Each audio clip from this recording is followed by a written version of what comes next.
हाँ जी अस्सलाम वालेकुम चाचा जी पुत्राओं अल्लाह पाक ने एक और खैरी दादी चाड़िया असं 7-8 किलोमीटर पिछा खड़े राती सलफ का काम करा के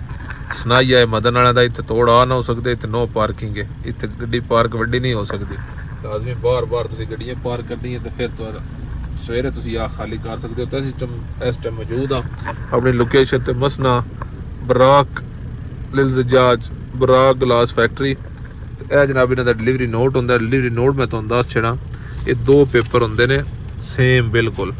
जिन्होंने एक असी वापस लै जाना होंगे तो एक इनाम देना होंगे ये इनफॉर्मेशन केड़ी होंगी है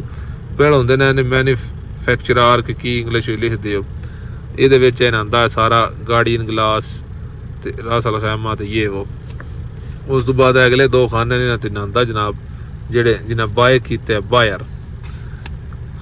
बरा ग्लास फैक्ट्री इस गली का नाम है जी सनाई है सऊदी अरब है नंबर शंबर यह भी ना ही है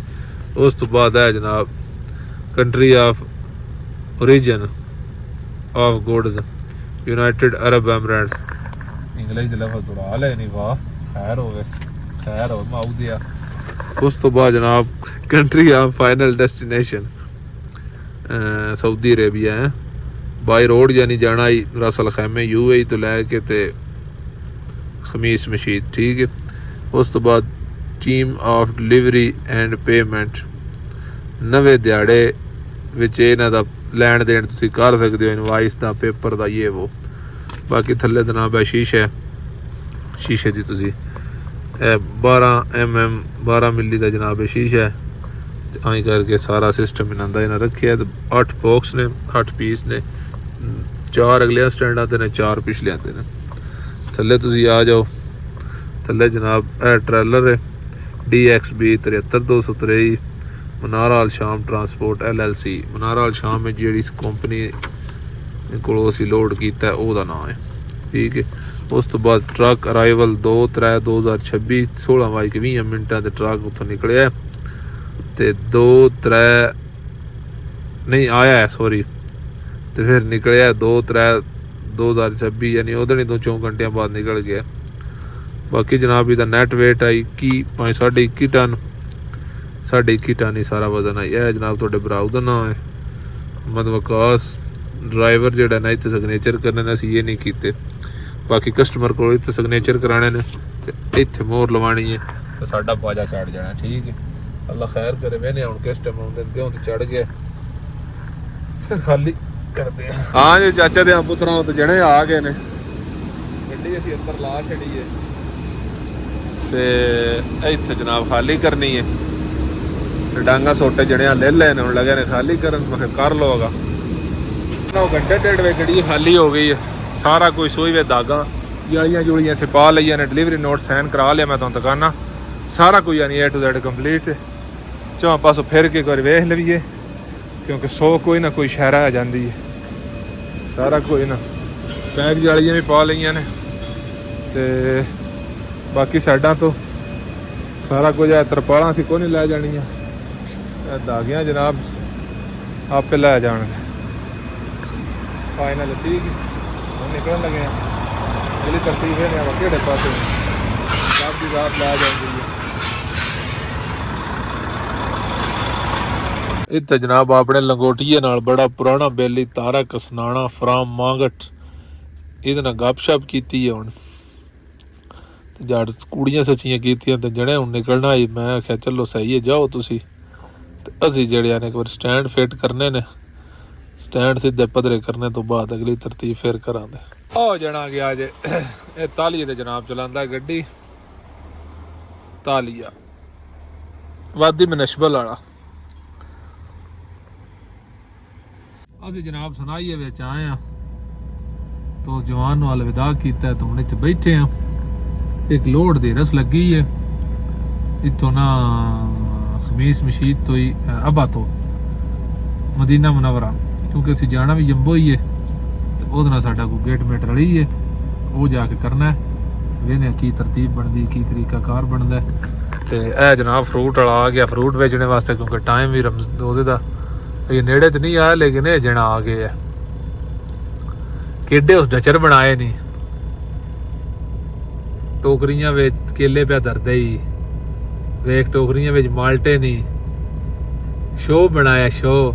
शो बनानी है। इतो जनाब अज विचों तेल भरान लगे क्योंकि कल्ले का थोड़ा करके पवांदे आने मैं क्या मूँह रोड़िए एक बारी क्योंकि सही सट्टे का कितना लभदा ही नहीं पिया। रीस वाले मत्थे तो तेल पाना होंगे तो लभदा को नहीं पिया। इतने शहर में खमीस मशीद के बिल्कुल कलेजे वेचते आ जाना 3 चक्के का ही इधर मुलाकात हो गई है वैट से ना। हाँ जनाब खड़े हैं खमीस मशीद विच। अस जनाब पहुँच जाए अपनी लोकेशन ते। यह समान है जिहड़ा असीं लोड करना है। यह जिहड़े को पे ना टूटू नाने ने जिहड़े सारे ने ते रोजे तो बाद ही होना है। तकरीबन 4 साढ़े 4 का टाइम हो गया ते अफतारी करके इत्थे जनाब अफतारी भी हो जाएगी। वो किवें करके दिन ਉਹ ਚੋਪੜੀਆਂ ਦੇ ਨਾਲ ਦੋ ਇੱਥੇ ਅਫਤਾਰੀ ਕਰਾਂਗੇ ਤੇ ਇੱਥੋਂ ਇਨਸ਼ਾਅੱਲਾ ਲੋਡ ਕਰਾਂਗੇ।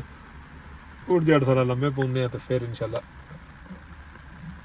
ਅਫਤਾਰੀ ਕਰਕੇ ਤੇ ਲੋਡਿੰਗ ਕਰਾਂਗੇ। ਫਿਰ ਤੁਹਾਨੂੰ ਹਾਂ ਦੇ ਬਾਈ ਕੀ ਤਰੀਕੇ ਨਾਲ ਹੁੰਦਾ। ਬੈਂਚ ਕੁਰਸੀਆਂ ਮੇਜ਼ ਹੀ ਨੇ ਜਿੱਥੇ ਆ ਕਿਹਾ ਬਹੁਤ ਸਹੀ ਅਫਤਾਰੀ ਹੋਣੀ ਲੇਕਿਨ ਉੱਥੇ ਕੋਈ ਗੱਲ ਹੀ ਨਹੀਂ ਆਏਗਾ। ਬੁਖਾਰੀ ਹੋਟਲ ਢੂੜਿਆ ਇੱਥੇ ਜਨਾਬ ਤਕਰੀਬਨ ਅੱਧਾ ਘੰਟਾ ਸੀ 1-2 ਹੀ ਆ ਗਏ ਟੁਰਦੇ ਫਿਰਦੇ। ਮੈਂ ਕਿਹਾ ਢੂੜ ਲਵੀ ਐ ਨਾ ਲੱਭੇ ਹੀ ਨਾ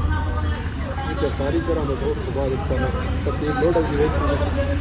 ਅਜੇ ਇੱਕ ਵਾਰੀ ਮੇਰੇ ਨਾਲ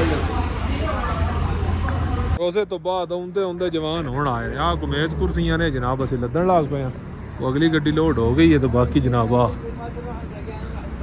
को नहीं लोड छोड़ को नहीं बस स्टैंड ही बाड़ा है। कुर्सियां मेज़ ने बाकी है रह गए आ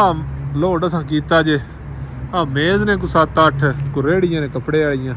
बाकी उस गड्डी तो इतने ही समान है यानी बराबर भी नहीं जितने गड्डी के टायर भी बह जाने इतना भी लोड नहीं। हूँ निकलन लगे 2-2:30 का टाइम हो गया। असी अबा मौजूद हाँ हूँ सीधा अखबेल जाना मायल अखबेल फिर अखबा लवा इस बड़े मुड़ लाइया चढ़ाइया का तो साह भी को नहीं लाद के निकले हैं जो ही तला थोड़ा भला करे। अखबे मूँह किया अलनुमा सबतल अला अल बशायर हसीम अलबा इत्थे ना अकबे तो थोड़ा जा पहलो एक होटल है इतों को सैरी करन लगे सौन लगे वल्ला उड्डे पाए रात ना दिन इंतजार से काट छड़िए। तो मैं इतने को 5-7 किलोमीटर आंदा ही तो मसा ऐ लगता है गड्डी थले लै जाऊगा पार कर छड़िए गड्डी है होटल ना सैरी कर लीए। तो हूँ तुहानूं दस्सिया गड्डियां असीं पार कर छड़ियां ने। जखू होरी ने मेरे नाल जिला उकाड़ दे उकाड़ा खास उकाड़ा उकाड़ा माशाअल्लाह सवेरे इन्हां दी गड्डी का प्रॉपर विलाग भी शूट करा। नवीं गड्डी उस्ताद होरां लई कोई 5-6 महीने हो गए ने 15 मिनट ट्राला सारा कुछ ते अल्लाह खैर रखे। सवेरे हुण वेखसां जेहड़े राते दे दब्बे ने ना मुकाइए सवेरे मोहन इंशाअल्लाह अल्लाह खैर करसी। नींदरे नाल है वल्ला टुन होए पे मैं ते पिछे मसां पड़िया। ठीक है इंशाअल्लाह मिलां ते नैक्सट वीडियो विच। अल्लाह हाफिज़ पाकिस्तान जिंदाबाद।